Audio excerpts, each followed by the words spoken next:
Hello, please support me through PayPal to devinwyndham@gmail.com. devinwyndham@gmail.com is one word, all lowercase. I'll repeat that info in the comments, and please subscribe to my channel. I wanted to start talking in this video about my relationship with mathematics, this YouTube channel that I'm starting on about math.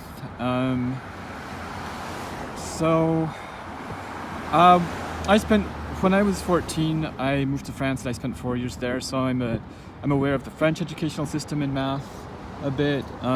Being from the United States, I'm most aware of our system. And I'm sort of aware of the systems of education in other countries. And I'd like to hear in your comments your thoughts about, do we need to improve math education?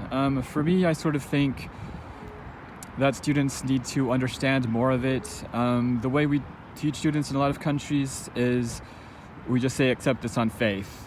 One example of that is the area of a circle is pi r squared. We say accept that on faith. We're not going to prove it, I guess because we think it's too hard or it will take away from like this material that we have to cover.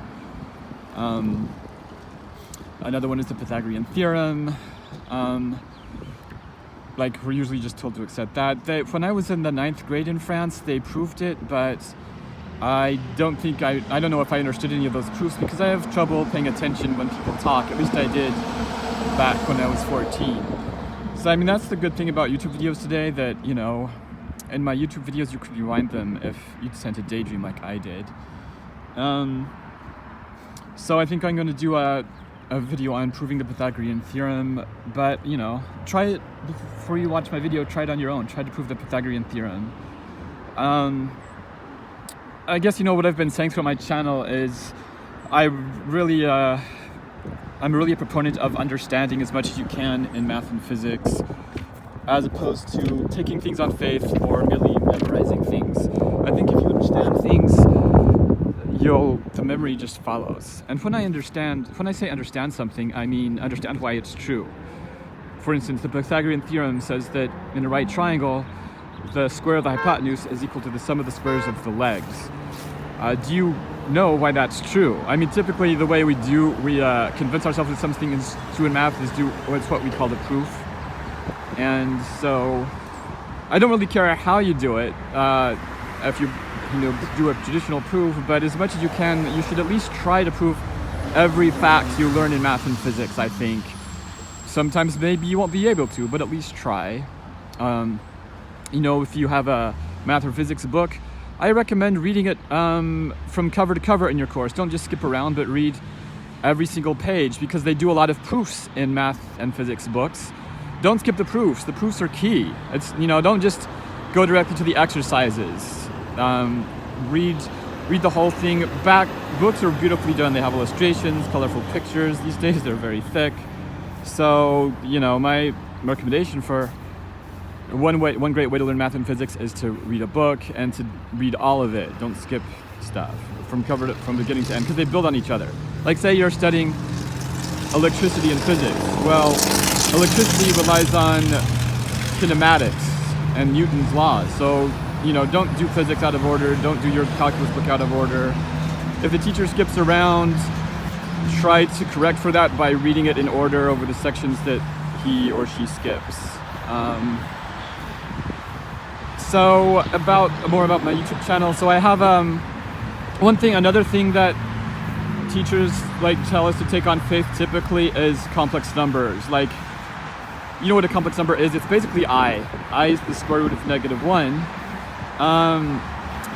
So they basically, I guess it's typically taught like this. I is the square root of -1, and that's basically all you need to know. And then all these properties that you've learned for real numbers, like the distributive law, the commutative law, the associative law, the identity element for addition and multiplication, those will all just continue to hold when I starts playing with your real numbers. I mean, that's in reality how it turns out, basically. But, you know, that's taking it on faith. You know, you should... But this takes a lot of effort and time, but at some point in your life, you should really prove to yourself why you can treat I like a real number for the most part. And I'm starting a series of YouTube videos to address that. I already have The first part published on YouTube. So take a look at that video, maybe try to guess what's going on. I'll just sketch what I did in that first video. I basically said, so we're trying to convince ourselves that I can behave more or less like a real number. So first let's see what the properties are of a real number. So I start, just listing the properties of addition, like addition of real numbers is commutative and associative, etc. And then that's as far as I got in the first video. So just to sketch what the other videos are going to be, the second video is going to outline multiplication for a real number. And then that's basically define real numbers, I guess, the addition and multiplication. And then we'll see if those properties transfer over to complex numbers. And for notation, the I is sort of confusing the issue because I just looks like a variable, it looks like a number. So when I'm going to develop complex numbers, I'm going to use ordered pairs. Like I will be represented as, and you may have seen this in school, the complex plane. So instead of saying I'll say 0, 1. So we'll develop properties for addition. And now that I've given you the sketch, maybe you can try to develop this theory on your own before I finish my YouTube series. But treating a complex number as a point in a plane, we can call it the Argand plane or the complex plane, we can develop those properties of the real numbers, like commutativity and associativity and distributivity. And then, once it's developed for a point, that point notation can get awkward. Then we can bring in the I notation, and it'll make sense to us. And then, ideally, we can bring in the polar coordinate notation, like cis, I cosine I sine theta.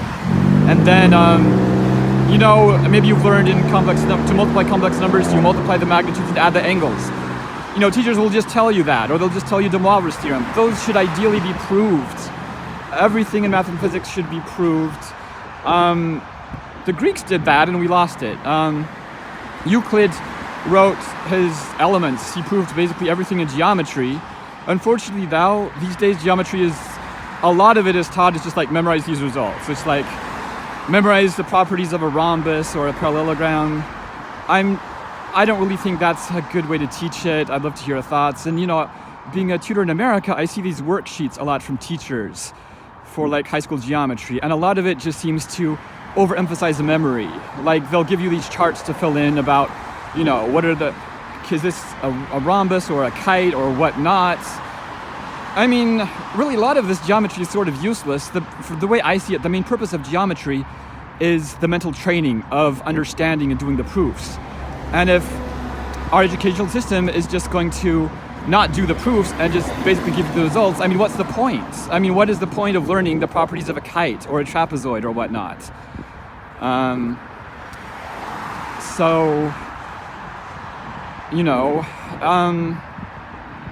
going to try to prove as much as I can in my YouTube videos. I like coming up with proofs on my own, and it's also fun. I think you get good at something by enjoying it. I enjoy math and physics. I'd like you to enjoy it too. I give these tips for like enjoying in a lot of my videos. One tip for enjoying is to write on printer paper, like this, or paper with no lines. Tip lines or ruled paper. We typically write on lines and ruled papers because most notebooks that you get at the store that are already bound for you, they have lines in them. It's hard to get a notebook without a line. But the thing is, if you write in a notebook, you may not use the whole notebook, so like half the notebook gets wasted. So I mean, you might as well just write it on printer paper, and then you can punch holes in the printer paper and put them in a ring binder. And again, for doing math and physics, and I guess a lot of your subjects, basically lined paper should only be used for English essays, or in English class, or maybe a Spanish class or a French class. That's what the lines are for, writing language text. You don't want lines getting in the way of your mathematical equations or your physics diagrams. And it really diminishes the pleasure of me to do with lined paper. The other thing is pencils. A lot of us use mechanical pencils or just the old school pencils for math and physics, and I guess the thinking there is we can erase. Well, I find pencils are scratchy, they're constantly getting dull, they're annoying, so I frequently use a ballpoint pen because it's just more pleasurable to write with. They're smooth and nice, so that's another of my hints.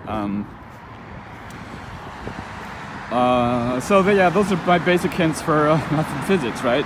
Try to understand as much as you can, as much as you have time for. Use printer paper or paper with no lines, and use a pen instead of a pencil. Although sometimes I guess you want to use a pencil, you know, when you really need to erase. That's the least of my concerns. My major points are understanding everything and using printer paper.